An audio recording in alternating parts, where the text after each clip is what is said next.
What do you want to be when you grow up, Olivia? An astronaut. I want to be a fashion designer. A basketball player. I want to be an actor. A doctor. A teacher. A chef. An artist. What do you want to be when you grow up? A mermaid. Do you know what a computer programmer is? Yeah, no. No. No. I think it's something that has codes and is able to decode a mystery. I think that they... Wait, what? Computer programmer? No. Nowadays, just about everything requires some form of programming.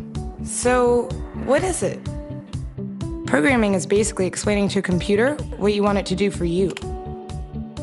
When you're programming, you're teaching possibly the stupidest thing in the entire universe, a computer, how to do something. Programming is one of the only things in the world that you can do where you can sit down and just make something completely new from scratch, you know, whatever you want. It's really not unlike kind of playing an instrument or something, or playing a sport. It starts out being very intimidating, but you kind of get the hang of it over time. Coding is something that can be learned, and I know it can be intimidating. A lot of things are intimidating, but you know, what isn't? A lot of the coding that people do is actually fairly simple. It's more about the process of breaking down problems than, you know, sort of coming up with complicated algorithms as people traditionally think about it. Well, if it's fairly simple, why aren't there more of us doing it? Over the next 10 years, there will be 1.4 million jobs in computer science, and only about 400,000 grads qualified for those jobs. That's a shortage of 1 million people. So, how do you start?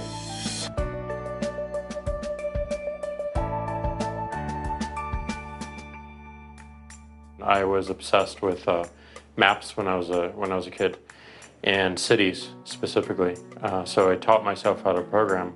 I had a very clear goal of what I wanted to do, which is to see a map of the city on my screen and play with it. Put things on the map, move things around the map. See what was happening in the city, how it worked, how it lived, how it breathed. The best early thing was actually using software to decide when the classes in my school would meet, and that put me in a position to decide which girls were in my class. The first program I wrote asked things like, what's your favorite color? Or how old are you? I first learned how to make a green circle and a red square appear on the screen. The first time I actually had something come up and say, hello world, and I made a computer do that. It was just astonishing. When I finally learned a little bit of programming, that blank wall resolved into a bunch of doors. And you open them, and finally you start to open enough doors that the light comes in. And to me, a finished program is like a structure filled with light. All the corners are illuminated. You understand the structure of it. It's a really serene feeling to have completed that.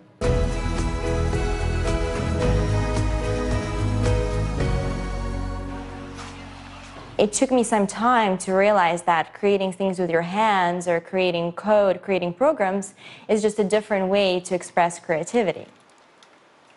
I think right now there's a big emergence of the culture of making. People who make their own scarves and hats, people who write their own apps. Now it's just limited by your imagination and sort of what kinds of ideas what kind of understanding can you build into the computer so that it can do these things that were previously impossible.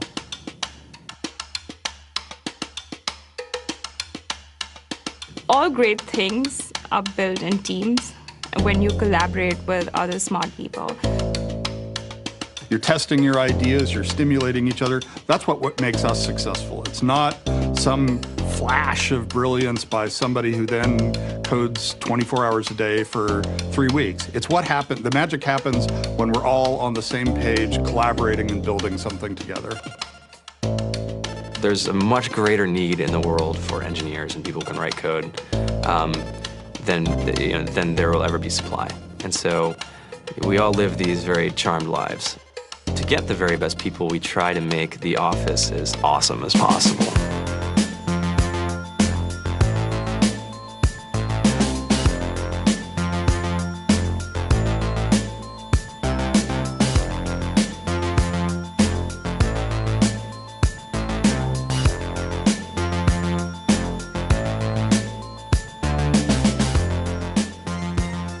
We have a fantastic chef, Free food, breakfast, lunch, and dinner. free laundry, snacks, even places to play and video games and scooters. There's all these kind of interesting things around the office and places where people can play or relax or go to think or play music or be creative.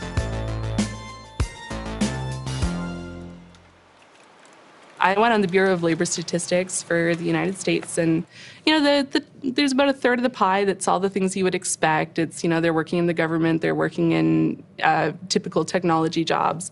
But then, like, the rest of the pie, and it was the majority of the pie, just split down into these little teeny slices of every industry imaginable. And what it is, computers are everywhere. You want to work in agriculture? Do you want to work in entertainment? Do you want to work in manufacturing? It's just all over.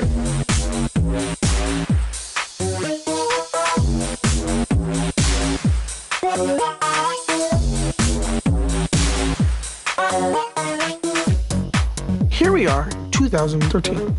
We all depend on technology to communicate, to bank, information, and none of us know how to read and write code.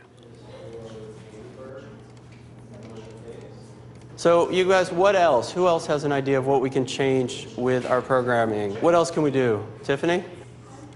What I saw my students take away from using Scratch and programming in our classroom is that they were willing to push through problems. It really builds critical thinking, it builds problem solving, and it's something that they can then apply to math in the classroom or their reading skills.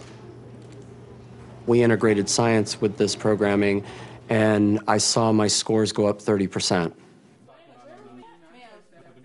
When I was in school, I was in this after-school group called the Whiz Kids. And when people found out, they laughed at me and, all these things. And I'm like, man, I don't care. I think it's cool. And, I'm learning a lot. And some of my friends have jobs.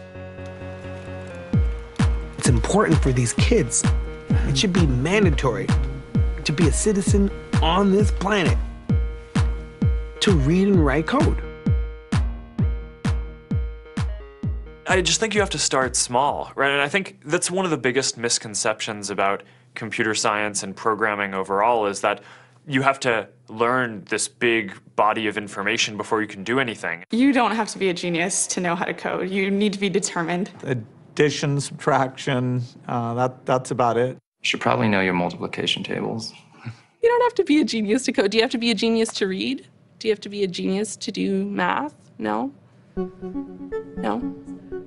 I think if someone had told me that software is really about humanity, that it's really about helping people by using computer technology, it would have changed my outlook a lot earlier. Whether you're trying to make a lot of money or whether you just want to change the world, computer programming is an incredibly empowering skill to learn. To be able to actually come up with an idea and then see it in your hands and then be able to press a button and have it be in millions of people's hands. I think we're the first generation in the world that's really ever had that kind of experience. The programmers of tomorrow are the wizards of the future. You're going to look like you have magic powers compared to everybody else. I think it's amazing. I think it's the closest thing we have to a superpower.